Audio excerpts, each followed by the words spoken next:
Magic Ballerina, Holly and the Silver Unicorn by Darcey Bussell, read by Helen Lacey. Chapter 1. Dancing on Stage. Holly Wilde stood with her class, waiting to go on stage, as beautiful music filled the theatre. Her teacher, Madame Zaza, had choreographed a forest ballet for their Christmas production, and this dress rehearsal was the first time the girls had danced properly in their costumes. "Oh, I do hope we don't get anything wrong," whispered Chloe, Holly's friend. The other girls nodded anxiously. "I'm so nervous," said Alice. "Me too," agreed Lily. Holly tucked a loose strand of brown hair back into her bun and moved a few steps away. She didn't feel nervous. After all, they were only dancing the part of the corps de ballet.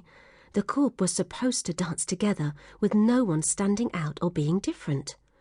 A small sigh escaped Holly. She would have loved to have got a main part, but she had only been at Madame Zaza's for 6 months, and all the bigger roles had gone to the older girls. She looked around at her classmates. Like her, they were all wearing long white dresses to dance the parts of the sylphs, fairy-like creatures with wings who led people astray. But unlike her, the other girls were whispering nervously together. It made her feel very different. "But things are different for you," Holly reminded herself. Her mum and dad were both professional ballet dancers, and whilst that was exciting, it didn't make for the easiest of lives. Holly had spent most of her early years travelling around with either one or the other of them.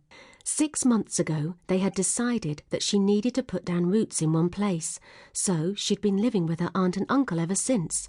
She was getting used to it, and now, at least she'd made a friend in Chloe, her first proper friend. Well, in this world, she thought. An image of a dancing white cat flashed into Holly's mind, and she smiled. For she had a secret. A pair of magic red ballet shoes that whisked her away to the land of Enchantia, where all the characters from the different ballets lived. Holly couldn't wait to go back, but so far the shoes hadn't sparkled with magic since her first visit. Still, there was plenty of time for that, she told herself, and snapping out of her reverie, she practiced a plie, finishing by rising up on her toes, her free arm moving out gracefully to the side. Chloe came over. "How are you feeling?" Holly looked at her in surprise. "Fine." "Really?" Chloe whispered. "You're not nervous?" "There's nothing to be nervous about, is there?" Holly said, as she heard a change in the music. "Come on, it's almost time to go. We'd better join the others." They hurried over to get ready.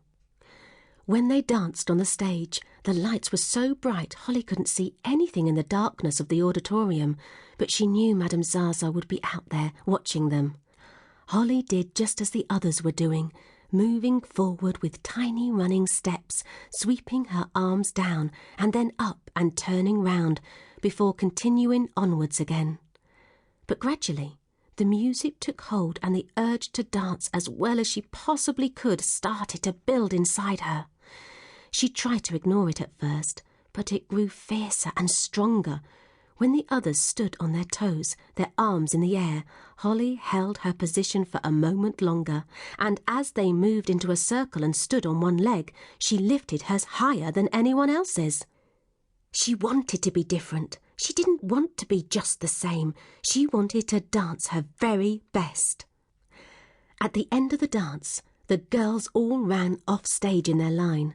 Holly stopped in the wings and took a deep, happy breath. She felt wonderful.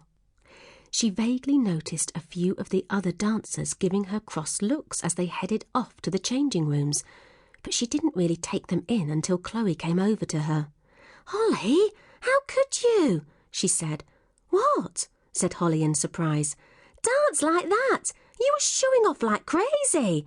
"No, I wasn't," Holly protested. "But you were," Chloe went on. "You know we're supposed to be dancing together, all doing the same thing, but you were dancing differently. Madame Zaza's going to be really mad."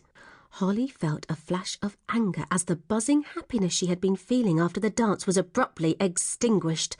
"I was only dancing as well as I could," she said, aware that a certain amount of haughtiness had crept into her voice. "What's wrong with that?"